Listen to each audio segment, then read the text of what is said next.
I'll be honest with you. When they first told me what a Voakai was, I laughed. Not because it sounded fake, because it sounded too real, too big, too impossible for something that was supposedly still alive somewhere in the known galaxy. My name is Riva Dahl, and at the time of what people are now calling the Apex event, I was a station historian attached to Stellar Nexus Deep Station, a mid-ring transit hub sitting at the gravitational intersection of three major shipping corridors. You've probably passed through it. Most people have, at some point. It's not glamorous. It smells like recycled coolant and whatever the Dran vendors are cooking at the food stalls near Gate 12. The floors are always slightly sticky near the lower concourse. The announcement system has been malfunctioning since before I got there, so sometimes it announces arrivals in a language nobody on staff can identify. It's a working station. That's the best way I can describe it. Not beautiful, not impressive, just functional and permanent and constantly moving. I've been stationed there for about 3 years when the hunters started showing up. The first one arrived on a Tuesday, or what we call Tuesday on station time, which doesn't really correspond to anything in particular. It's just a habit humans brought with them and never dropped. He was a Cathali tracker named Sorvan. Big, gray-scaled, wore about 6 different scanning devices strapped across his chest like he was going into combat. He walked up to the information desk and asked, in very precise galactic standard, whether we had any recent unusual biological readings logged in our sensor grid. Tura, who runs the information desk and has the patience of someone who has been doing this job for 40 years, asked him what kind of biological readings he was looking for. He said very seriously, Voakai. Tura told me about it later because she thought it was funny. At the time she'd said, "Of course, sir, I'll flag that for our science team," which is what she says to everyone who asks for something impossible, and then she'd forwarded the request to Dr. Pell in environmental monitoring, who had read it, frowned, and walked down to my office to ask if I'd ever heard of a Voakai. I had not. So I looked it up. What I found took me about 4 hours to get through, and I still don't think I fully understand it. The Voakai is, and I'm going to try to describe this accurately, an apex predator of a classification that has no real equivalent in most biological taxonomies. It didn't evolve on any one planet. It evolved in the deep corridors between stars, in the cold gravitational eddies where most biology doesn't survive. It feeds on what researchers call convergent energy, basically the kind of thermodynamic interference that builds up where ship lanes cross and where large stations sit. Which means, technically, a station like ours would be exactly the kind of place a Voakai might be attracted to. Except nobody had seen a living Voakai in over 200 years. The last confirmed sighting was by a Kalanite survey vessel that had gotten lost in the Veth corridor. They'd spotted what their sensors described as an object the size of a small moon, moving with intention through the dark, and then it had simply disappeared into a blind spot in space that their equipment couldn't explain. After that, nothing. No tracks, no remains, no secondary sightings, just the occasional anomalous sensor reading that nobody could explain. Most of the scientific community had quietly reclassified the Voakai as either extinct or mythological. There was a long and somewhat heated academic debate about which category was more embarrassing to be wrong about. The hunters disagreed. I use the word hunters loosely, because not all of them were hunting in the traditional sense. Some were researchers. Some were Galactic Fauna Authority officers.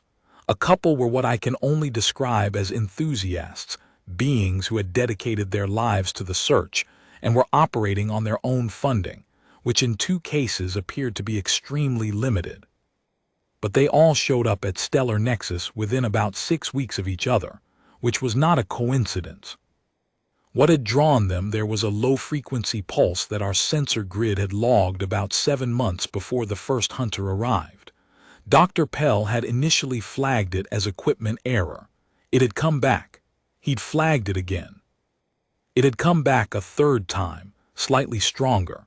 And this time, one of his junior analysts had cross-referenced it with old Volkai signature data from the scientific literature, and gone very quiet for a long moment before sending a message to 6 different people at once. One of those people, apparently, had posted something on a restricted researcher network, and then someone else had posted something less restricted, and then, somehow, it had filtered out into the hunting and tracking community, where it had caused what I can only describe as an extremely controlled frenzy.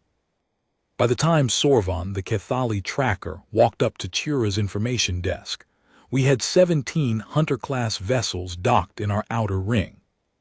Within another 3 weeks, we had 42. Commander Ussel Von arrived about a month after Sorvan, and she was the one who made everything official.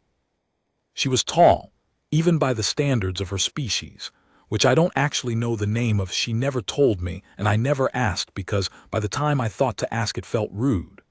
Gray-green skin, eyes that caught light from angles they shouldn't.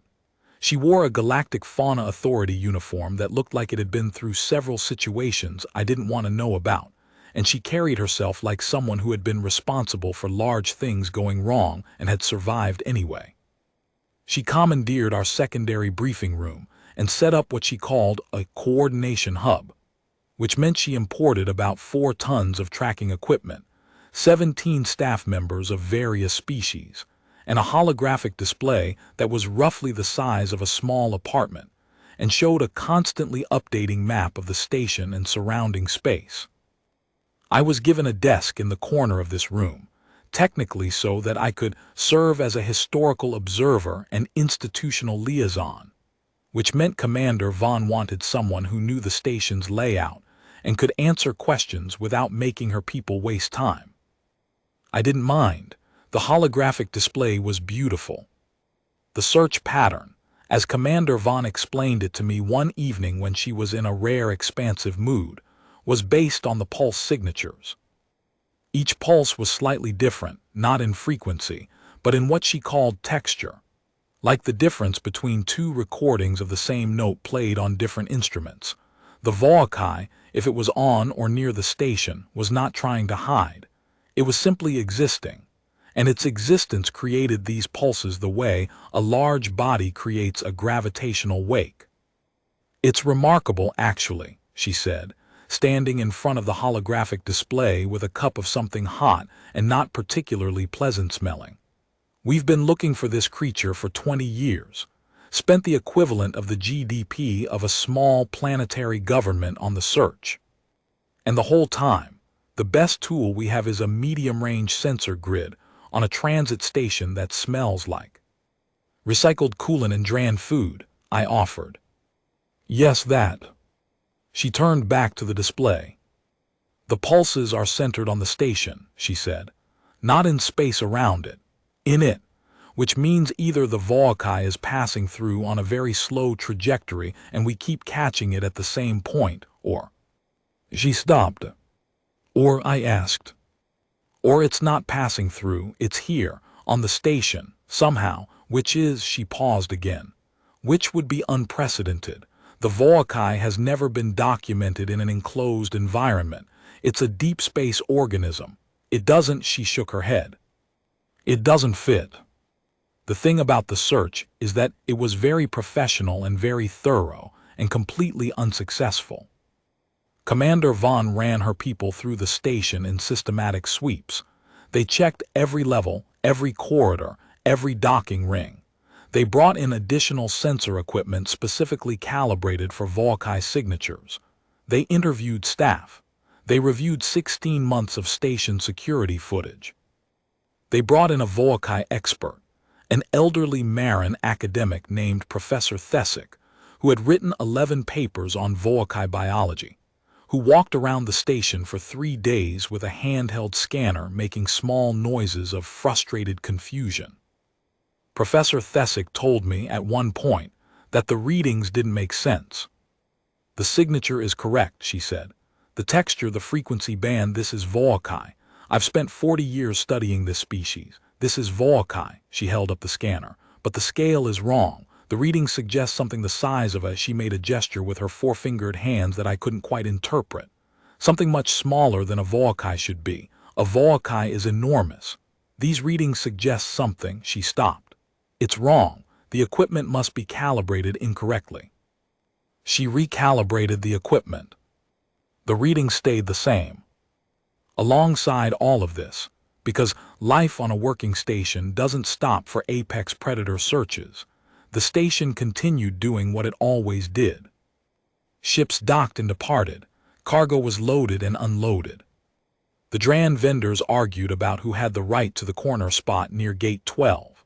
The announcement system announced something in the unidentified language at 300 station time, and 3 people filed noise complaints. The maintenance crew patched a coolant leak on level 4 that had been dripping for 2 weeks. And Dex Akefer kept doing his job. I should tell you about Dex now, because he's the whole reason I'm writing this document. He's the reason any of us are writing anything about the Apex event. His full name is Dexford Akefer. He goes by Dex. He was a level 3 custodial technician at Stellar Nexus Deep Station, which is the official job title for what most people just call a janitor. He'd been working at the station for about 6 years when all of this happened. He was from Earth originally, from a coastal city in what used to be called West Africa. He was maybe 40, give or take, with close-cut hair going gray at the temples and hands that were perpetually slightly rough from the cleaning compounds. He wore the standard custodial uniform, dark gray with orange trim on the shoulders, and he carried a multifunction maintenance cart that he'd named, apparently, Gerald. I know these details because I talked to him a lot during the Apex event, and because afterward I made it my job to document everything. But I also knew him slightly before all of this. You tend to know the custodial staff on a station when you've been there a while. They're the ones who actually understand how the place works. Dex was quiet. Not unfriendly. He'd nod. He'd say hello. He'd stop to fix a loose floor panel even when it wasn't technically his section. He had a habit of humming while he worked, always something I couldn't quite identify, some melody from back home maybe. He knew the station better than most of the senior staff did because he'd cleaned every inch of it. And here is the thing I didn't know, until much later, and the thing that matters more than anything else in this story. Dex had a friend. I don't know exactly when it started. This is the part of the historical record that I find most frustrating, because Dex himself isn't entirely sure, and he's not good at dates. He told me he thought it was maybe 4 years ago, maybe a bit more. He said he'd noticed something in the lower maintenance corridor on level 7G, section G, which is the most boring and least trafficked part of the station. Service conduits, atmospheric processors, the kind of infrastructure that makes the station work and that nobody visits unless something breaks. He said he'd been cleaning down there. It was on his rotation, every 3rd week, just mopping the floors and clearing the atmospheric vents, and he'd felt something. Not scary, he told me very carefully when I asked him to describe it. I want to be clear about that, not threatening, just present, like when you walk into a room and there's someone in it even if you can't see them yet. You know when a space is occupied. He'd looked around, seen nothing. He'd gone back to mopping. The next time he was down there on his rotation, the feeling was stronger. And this time, when he looked carefully, really carefully, the way you look at something when your eyes are adjusted to low light and you're not in a hurry, he saw something in the corner between the atmospheric processor housing and the bulkhead wall.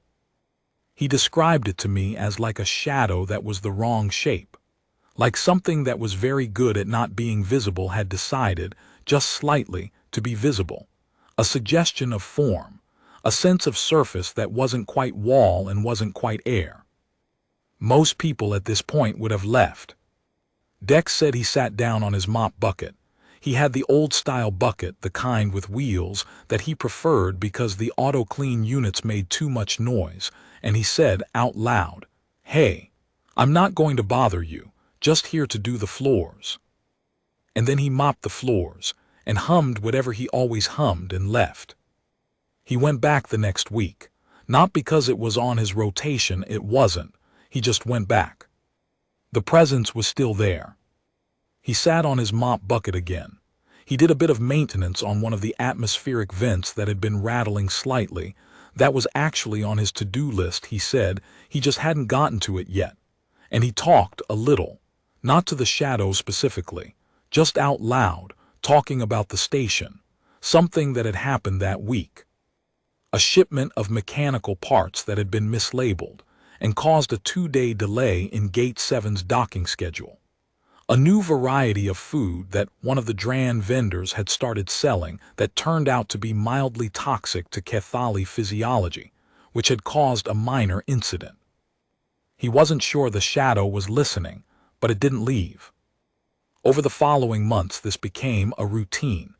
Every week or so, Dex would go down to Section G, Level 7, sometimes on his official rotation, sometimes just on his own time. He'd do whatever work needed doing. He'd talk. He'd hum. The shadow would be there, or something would be there, and gradually, very gradually, it started to be more there. It started letting me see it more, he told me, like it was getting used to me. Like it decided I was all right. He never fully described what he saw, and I think that's because he genuinely struggled with the description. He said it was like trying to describe a color that didn't have a name. It had form. It had what he thought of as a sense of weight, even though nothing around it was physically depressed or displaced. It was big, big in a way that didn't add up with the space, he said, which I thought was an extraordinary thing to say, and it was very, very old. He said he could feel the oldness of it the way you feel the age of a very old building, something in the atmosphere of it. He never named it, he just thought of it as his friend. I asked him once if he'd been scared. He thought about it for a long time. Not scared, he said, respectful. There's a difference. Part 2, the search goes nowhere and everywhere. The search had been active for about 2 months, when Commander Vaughn expanded it to include the lower service levels. This was a significant decision, because the lower service levels are technically off-limits to non-station personnel without an escort, and Commander Vaughn had to negotiate with Station Director Opal Fenn for about a week before Fenn agreed. Fenn was protective of station operations in a way that I respected, even when it was inconvenient. She didn't like having her maintenance corridors full of hunters with scanning equipment. She worried about disruption to infrastructure. She was also, as she told me privately, starting to be slightly annoyed by the whole thing. We're a transit station, she said. We move cargo and passengers. We are not a nature preserve. I did not point out that if the Volkai was actually on the station, it had technically been using us as a nature preserve for somewhere between 2 and 4 years. The sweeps of the lower levels began on what I'm calling week 9 of the formal search. I went along on some of them in my capacity as institutional liaison and also because I was genuinely curious. The lower levels of Stellar Nexus are a different world from the concourse and docking rings. It's quieter. The air tastes different, more processed, more filtered. The lighting is functional rather than aesthetic. You walk down there and the station reveals itself as a machine, which is what it is. The search teams were methodical. They moved in pairs, scanning continuously, logging everything. Professor Thesick was present for most sweeps, walking with her handheld scanner and occasionally stopping to review readings on a handheld display with an expression of focused puzzlement. The readings were everywhere. That was the confusing thing. On the lower levels, the Volkai signature wasn't localized. It was diffuse, spread across a wide area, as if the creature had been moving through these corridors for a long time and had left a residue of its presence in the walls and floors and air. It's been here a long time, Professor Thesick said to me one afternoon, standing in a maintenance corridor on level 6 while her scanner hummed steadily. The signature is layered, accumulated. This is not a recent presence. How long? I asked. She looked at the scanner for a moment. Years, she said. Several years at minimum. I thought about that. The first anomalous pulse had been logged 7 months ago, but that was just when we noticed. The creature had been here, if it was here, for much longer than that. Why didn't we detect it before? I asked. Because you weren't looking, she said simply, and because it didn't want to be detected. These are not stupid animals, Ms. Dahl. The Volkai are, the academic literature describes them as apex predators, but that framing undersells them. They are not merely at the top of a food chain. They are, in many respects, beyond food chains entirely. They exist at a level of biological complexity that we don't fully understand. She paused. Whatever this individual decided to let your sensor grid detect, it let it detect. The fact that the pulses started 7 months ago is not an accident. Something changed. I filed that thought away.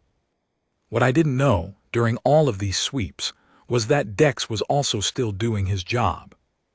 The search teams had been through level 7G. They'd logged the same diffuse Volkai signature there that they'd found everywhere else. They'd spent about 40 minutes in Section G specifically, running every scan they had. They had not found anything that distinguished Section G from any other part of the lower levels. Dex later told me that during the time the search teams were in Section G, his friend was not visible, not even slightly. He knew it was there, he always knew. By then, he said it was like knowing there was weather outside without looking out a window, but it had simply decided not to be there, as far as the hunter's equipment was concerned. It knew they were looking for it, I asked. He shrugged. I think it knew something was different. There were a lot of new people, different sounds, different energy. I think it just, he paused. I think it went quiet, like when you have a cat and strangers come over. I wrote that down. I think about it a lot. The search expanded outward. Commander Vaughn began considering the possibility that the Volkai had already moved on, that the accumulated signature in the lower levels was residual, a fossil of presence rather than active habitation. She brought in a new analyst, a young Kalanite named Wren, who had a gift for interpreting complex sensor data, and tasked her with building a movement model. Wren worked for 2 weeks and came to Commander Vaughn with a map. The map showed the station in cross-section, with the Volkai signature represented as a color gradient deepest where the signature was strongest, fading to near invisible at the edges. The gradient was clearly centered on the lower levels, but when Wren applied a time sequence analysis, layering the signature data by estimated age, something interesting emerged. The oldest signature, the deepest layer of accumulated presence, was centered on a specific location. Level 7, Section G. The creature, if it moved at all, moved outward from that point and returned to it. It was not passing through. It had a home. Commander Vaughn looked at this map for a very long time. Then she said, "We already swept Section G." "Yes," said Wren. "And found nothing. Nothing active. The residual signature there is very strong. Whatever is in Section G has been there for a long time, but during the sweep, Wren hesitated. I've been looking at the sensor logs from that sweep. There's a gap, about 43 seconds where the readings just flatten, like everything went to baseline, and then they come back." "Equipment error?" Commander Vaughn asked. "That was my first interpretation," Wren said, "but it's simultaneous across all sensors in the sweep team, all of them, at the same moment. I don't have a good explanation for that." I was sitting in the corner of the briefing room when this conversation happened, and I remember the small silence that followed. Then Commander Vaughn said, "Schedule a second sweep of Section G full team, maximum sensitivity." The second sweep of Section G happened on what I'm calling day 71 of the formal search. I went with them. Section G, Level 7, is not an attractive place. It's a long corridor about 40 meters end to end, lined on both sides with atmospheric processor housings, big gray boxes that hum steadily and smell faintly of ozone. The floor is a standard non-slip composite, scuffed with years of maintenance traffic. The lighting is a row of strip lights running along the ceiling, the kind that have a barely perceptible flicker if you stare at them long enough. There's a slight acoustic quality to the space. The hum of the processors creates a kind of low, continuous sound that you stop hearing after a few minutes, but that you notice the absence of when you leave. The sweep team moved through efficiently. 8 beings, including Commander Vaughn and Professor Thesick, plus me in the back trying to stay out of the way. Equipment humming. Lights on helmets sweeping the walls and floor. The readings, according to the team, were the same as before. Strong residual signature, nothing active. We were on the way out, literally on the way out. I was already thinking about going back upstairs for coffee, when one of the sweep team members, a Kethali junior analyst, stopped at the far end of the corridor. "Commander," he said quietly. She turned. "There's someone in here." He wasn't wrong. Standing at the very end of the corridor, near the junction with the atmospheric processor bank, was Dex Okafor. He had his maintenance cart, Gerald, parked beside him, and he was in the process of doing something to the housing panel of one of the processor units. He had a tool in one hand and a small light clipped to his shoulder, the kind custodial staff use in low-light areas. He looked up when the sweep team's lights hit him. "Oh," he said, "hey. Sorry, am I in the way?" Commander Vaughn stared at him. "What are you doing here?" she asked.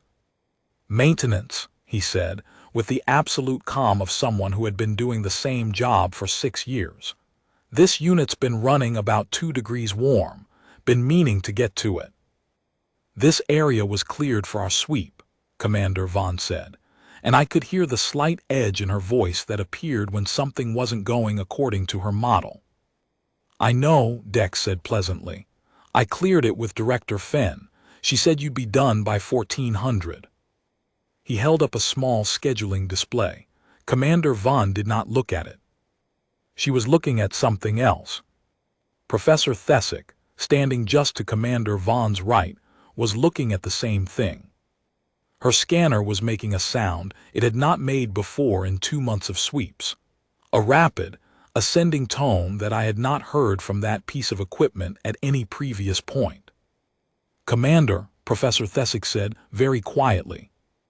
"I hear it," Commander Vaughn said. "The reading is." I said I hear it. I should be honest about what I saw next, because I'm a historian and my job is accuracy, and what I saw was this: not much. Or rather, not enough, not clear enough. The space around Dex was different. Not visibly different, not in a way my eyes could confidently report. But there was something about the section of corridor where he was standing that didn't look exactly right. Not wrong, precisely. Just full, in a way the rest of the corridor wasn't. Like a room that has a lot of furniture in it, even when you can see that it doesn't. And there was something about the way the light fell near him. Off slightly. Like the light was bending slightly wrong around something that wasn't air. Commander Vaughn took 1 step forward. The scanner's ascending tone stopped. Professor Thesick made a sound I'd never heard from her before. A short, sharp intake of breath. "It's there," she said. "Right there. She looked at her scanner, looked up, looked at Dex. "Has it always been here? When you come here, is it always here?" Dex looked at her for a moment. There was something assessing in his look, not unfriendly but careful, measuring. Then he said, "Usually, yeah." Part 3, the weight of a presence. What happened next was not what any of the hunters expected. I've read the after-action reports. I've read Commander Vaughn's formal debrief and Professor Thesick's scientific documentation, and the GFA incident report, and 6 independent accounts from members of the sweep team. I've talked to Dex probably 30 times. And what strikes me, reading all of this back, is how much the official accounts try to impose order on something that was fundamentally not orderly. Here is what actually happened, as best as I can reconstruct it. Commander Vaughn and the sweep team stood at the entrance to Section G with their scanners going and their lights on and their decades of combined training and experience, and they were completely unable to do anything.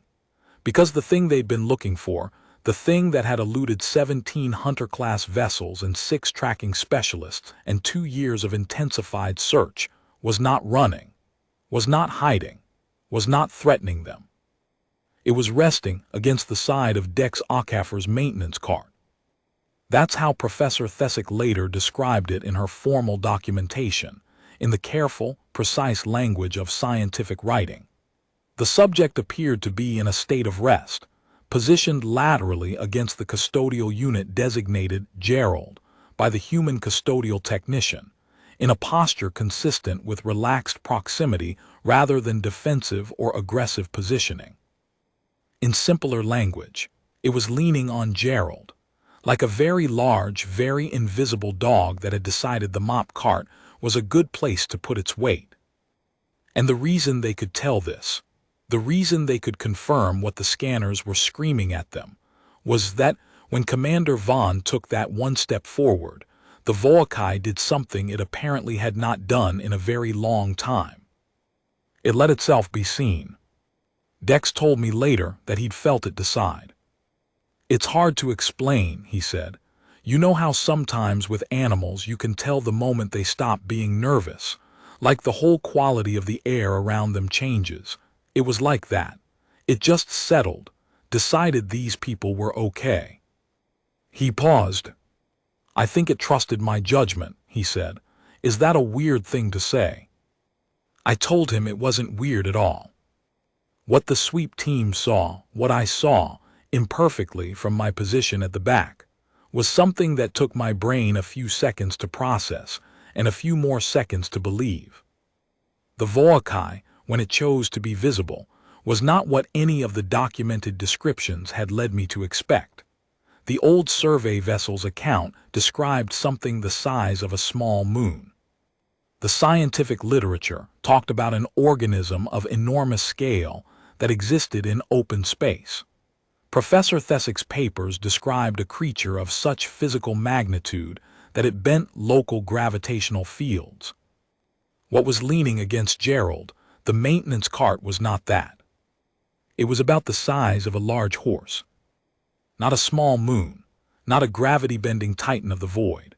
A large horse in terms of rough physical scale, though that comparison is wildly insufficient for what it actually looked like. It had a form, a genuine, perceivable form, which the literature said was unusual, that the Volkai normally existed in states between material and non-material. This form was dark in a way that was different from shadow, like shadow had been given density and intention. It had what I thought of as limbs, though that word doesn't really capture the quality of them, more like the suggestion of limbs, the idea of articulation without hard edges. Its surface, and I use that word carefully, seemed to absorb light without reflecting it, creating the sense that looking at it was like looking at a hole in the air that had decided to have a shape. And it had eyes, or things that functioned as eyes, 2 points of light in the dark of its form that were not the same color as anything else I've ever seen. Not blue, not gold, not white. Something in between all of those and beyond all of them. They were calm. That's the word I keep coming back to. They were completely, utterly calm.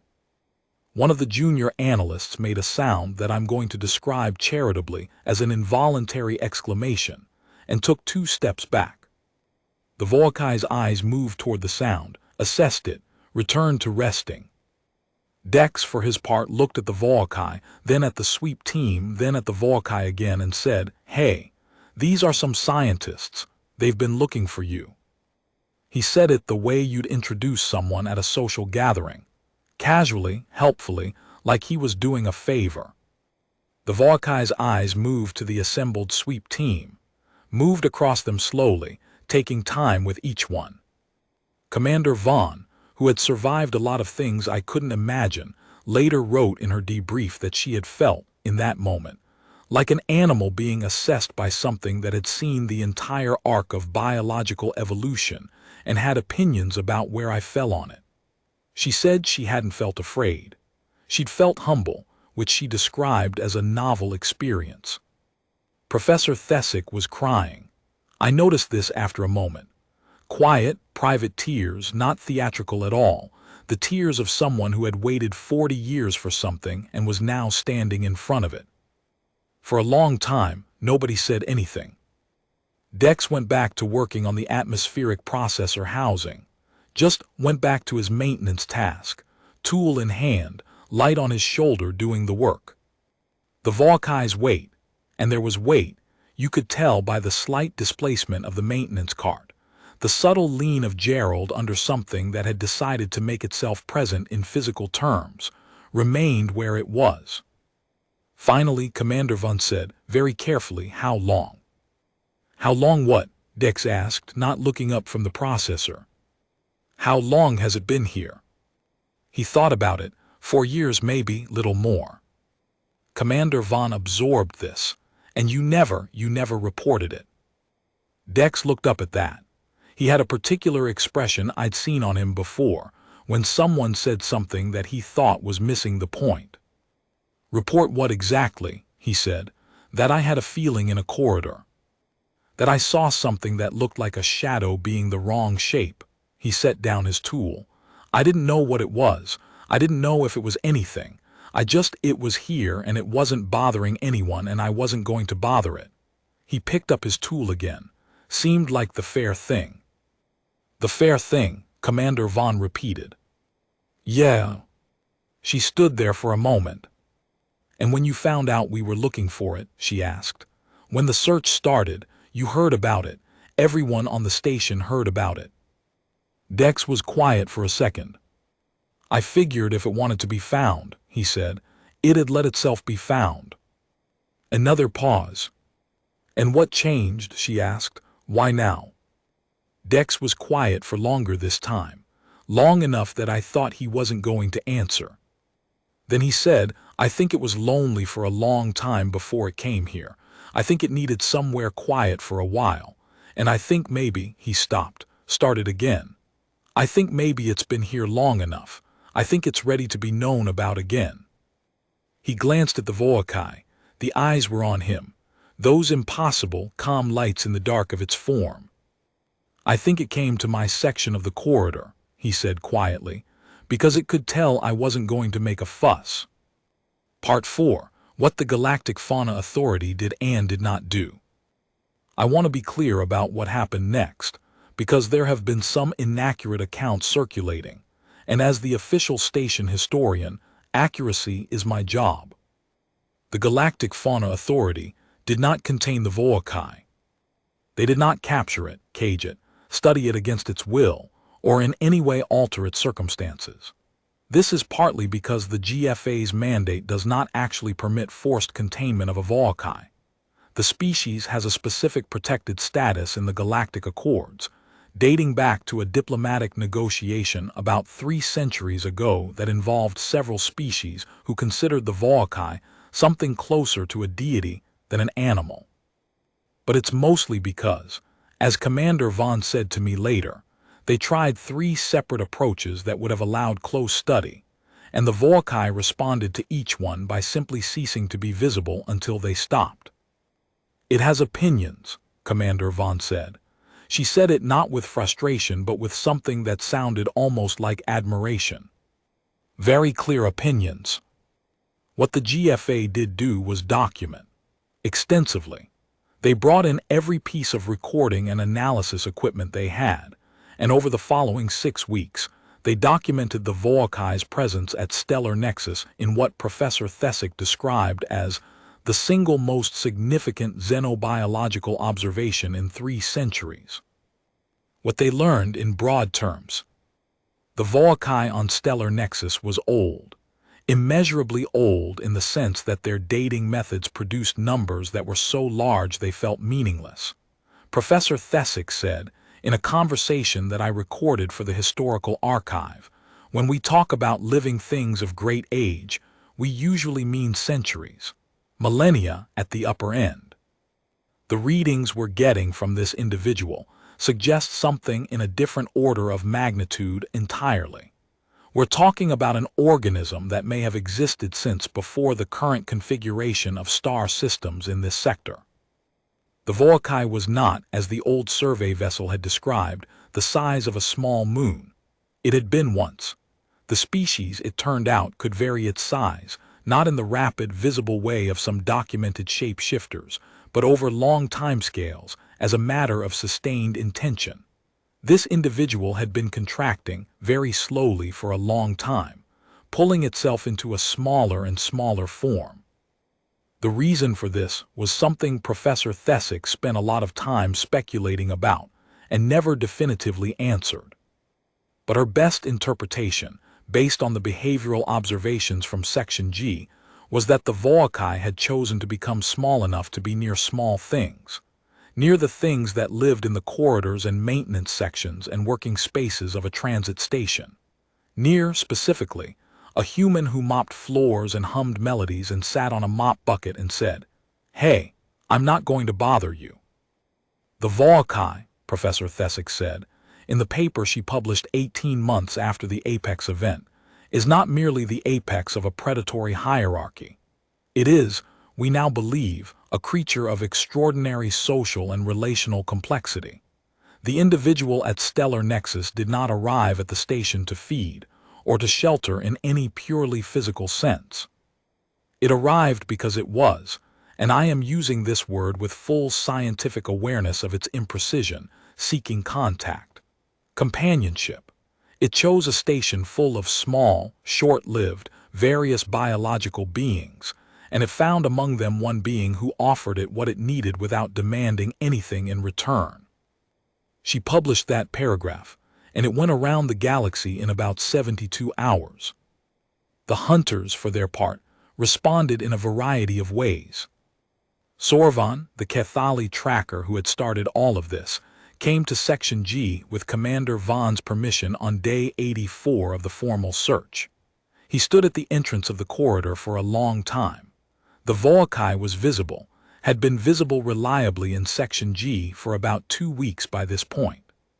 Sorvan stood there and looked at it, and it looked at him. Then he sat down on the floor, very slowly, cross-legged, and he bowed his head. I was there and I watched this happen, and I'm still not entirely sure what it was, gratitude or reverence, or just the physical expression of something that didn't have a word in his language. He sat there for about 20 minutes. Then he stood up, thanked Commander Vaughn, and went back to his ship. He left the next day. Before he left, he sent Dex a message. I know this because Dex told me. He said the message just said, "Thank you for being a fair person." Dex kept that message. He showed it to me once, still in his comm display, saved and not deleted. Other hunters had other responses. Some were disappointed. They'd wanted a capture, a definitive scientific event, something they could claim. Some were moved. A couple were annoyed that the GFA had essentially cordoned off the station's lower levels for 6 weeks and disrupted docking schedules. One researcher got into an argument with Commander Vaughn about scientific access rights that lasted 2 days and went nowhere. One being, a very old Marin academic who was not Professor Thesick but who had spent 30 years searching for the Volcae, sat down in the Section G corridor and cried for a long time, and then got up and went home, and as far as I know never returned to the search. He had found what he was looking for. There was nothing left to search for. Part 5. What Dex said to me. I sat down with Dex properly, with a recorder and time and 2 cups of coffee. His black, mine with the synthetic milk, that is the only option on a station this far from any agricultural hub. About 3 weeks after the GFA began its formal documentation phase. He was slightly uncomfortable with the formal recording setup. He's not a man who seeks attention. He told me that 3 different media feeds had tried to interview him and he'd declined all of them, and that Commander Vaughn had suggested he might want to consider a public statement and he'd said no. I didn't do anything, he said. You were the only person in the station who knew where it was, I pointed out. Yeah, because I was in the corridor doing my job. He wrapped both hands around his coffee cup. Anyone would have if anyone else had been down there regularly and paid attention. He stopped. I don't know, maybe not. Maybe most people would have seen something weird and reported it or stayed away from it. I'm not saying what I did was especially smart. I just didn't feel the need to make it complicated. Can you tell me about the first time you really understood what it was? I asked. He thought about it. Probably when you started telling everyone about the Volkai, he said. When the search started and everyone was talking about it. I heard the description, this enormous ancient predator, the apex of everything, the creature that's been missing for 200 years, and I thought he made a small sound that was not quite a laugh. I thought, that sounds like my friend in Section G. And you didn't tell anyone? No. Because he was quiet for a moment, looking at his coffee. Look, he said, I've been on this station for 6 years. I know how stations work. I know how things work when you show up and say, hey, I've found the thing everyone's been looking for. There's a fuss. There are procedures. There are people with equipment and authority, and they come and they do things. And the thing that was found doesn't always have a lot of say in what happens to it. He looked up at me. It had been in that corridor for years, he said. It had chosen to be there. It was resting. It was, I don't know what it was doing, existing quietly in a place it had decided to be. Who was I to bring a crowd into that? But eventually you did, bring a crowd into it. No, he said with some precision. It did, when it was ready. I didn't do anything. I was just fixing the atmospheric processor unit. He paused. Which was actually running warm. That wasn't an excuse. That was a real maintenance job. I laughed at that. He smiled slightly. What does it feel like, I asked, to be around it? What does it actually feel like? He thought about this for longer than he'd thought about anything else I'd asked him. Safe, he said finally, which sounds backwards maybe. People hear apex predator and they think dangerous. And I'm not saying it isn't capable of being dangerous. I don't know what it's capable of. Something that old, that large in its actual size, he shook his head. I don't have any illusions about what I am, next to something like that. I'm very small and I'm not going to live very long, relatively speaking. He paused. But it never made me feel like that mattered, he said. It never made me feel small. It just was present. And being present with something that old, that has existed through so many things, there's something steady about it. Something that puts your problems in a different order. He looked at the coffee cup. I've had some hard years, he said quietly. Some of them in that 6 years on this station. Things going wrong, the way things go wrong. And I'd go down to Section G on bad days sometimes, not even because I had maintenance to do, just because it was calm there. Because whatever was in that corner was calm, and it was easier to be calm when something calm was nearby. He stopped. Is that strange? He asked. No, I said. I don't think that's strange at all. Part 6, the last conversation. 3 months after the formal search concluded, after the GFA ships departed, and Professor Thesick returned to her university to write her landmark paper, and the Hunter-class vessels left one by one, until Stellar Nexus's docking rings were back to their normal configuration. I went down to Section G on my own. I don't know what I was expecting. I'd been there dozens of times at that point, with teams and with officials and with recording equipment. I'd been there as an observer and an archivist and an institutional liaison.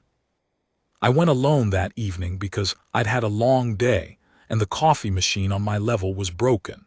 And something about the accumulated documentation work had left me feeling slightly hollow in a way I couldn't quite articulate.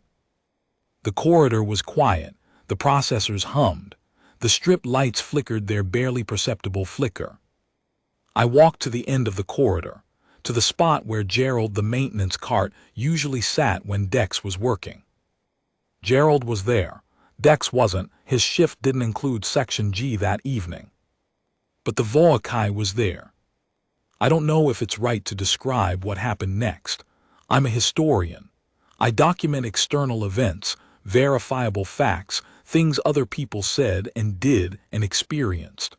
What happened next was private in a way that I'm not sure belongs in a formal record. But I'm also the only one who was there, and if I don't write it down, it won't be written. I sat down on the floor. Not on a mop bucket, I didn't have one, just on the floor of the corridor with my back against the atmospheric processor housing. I'd seen Dex do something similar in the documentation. It seemed like the right approach. The Voakai's eyes moved to me. I said out loud, feeling slightly foolish and then deciding not to feel foolish. I've been documenting everything that happened. Everything everyone said and did. I've been trying to get it right. I paused. I thought you should know that, I said, that there's a record, that someone's keeping track. The eyes were on me, steady, calm, old in a way that I felt rather than understood.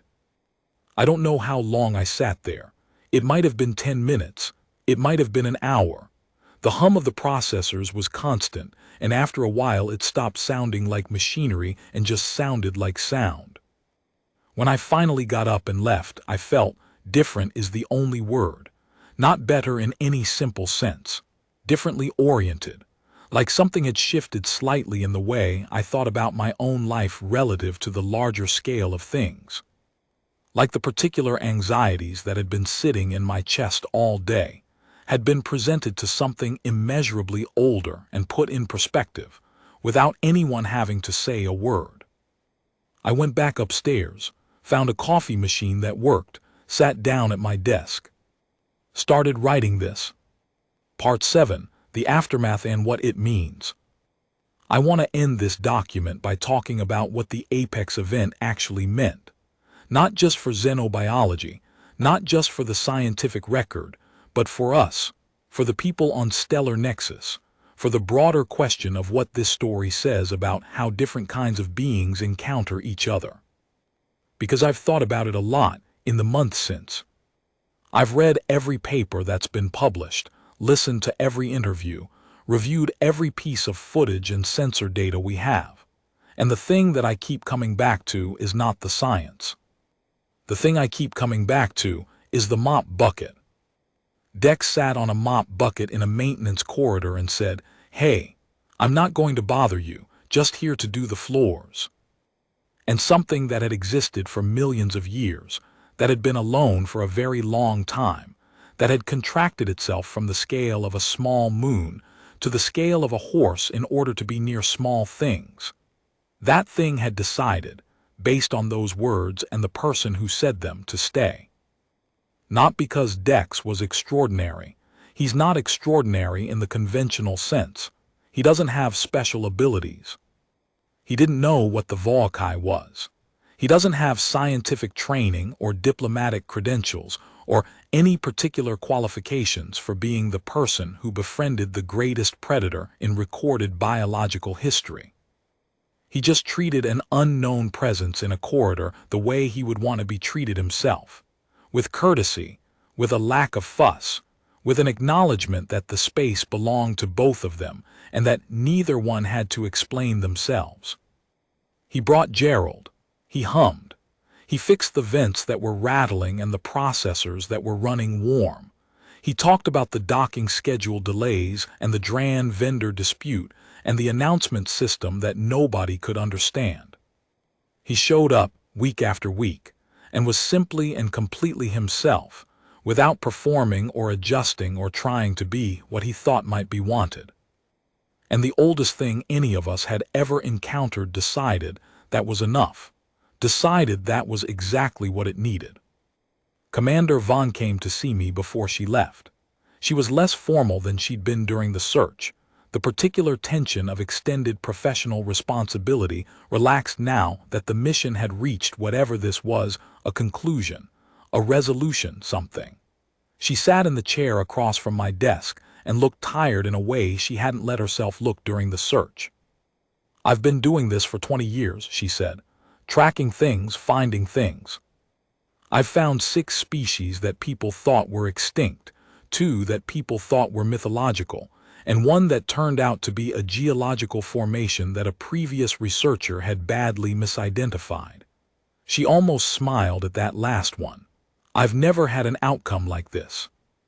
What was your expected outcome? I asked. Detection, confirmation, documentation from a safe distance, she said. Maybe some behavioral observation if we were lucky. Not, she gestured in a direction that I interpreted as encompassing the entirety of the past 3 months. Not this. Are you disappointed? I asked. She considered this. I thought I would be, she said. When we found it, when we walked into Section G and the scanner started screaming and I realized what we were looking at, I expected to feel triumph. We found it. 20 years of searching and we found it. She paused. But that's not what I felt. What did you feel? She was quiet for a moment. Embarrassed, she said. Not in a bad way. The way you feel when you've been making something complicated and someone shows you that it's actually simple. We had 17 ships and 6 tracking specialists and sensor equipment that cost more than this station's annual operating budget. And a man with a mop knew where it was the whole time. She shook her head. It's a good kind of embarrassment. The kind that teaches you something. What does it teach you? I asked. She looked at me. That the best tool isn't always the most sophisticated one, she said. Sometimes it's just being present without agenda, without needing something from what you're looking for. She stood up, straightened her uniform. Tell Mr. Okafor, she said, that I think he's a remarkable person. I told her he would say he hadn't done anything. She nodded. Yes, she said, that's exactly why he's remarkable.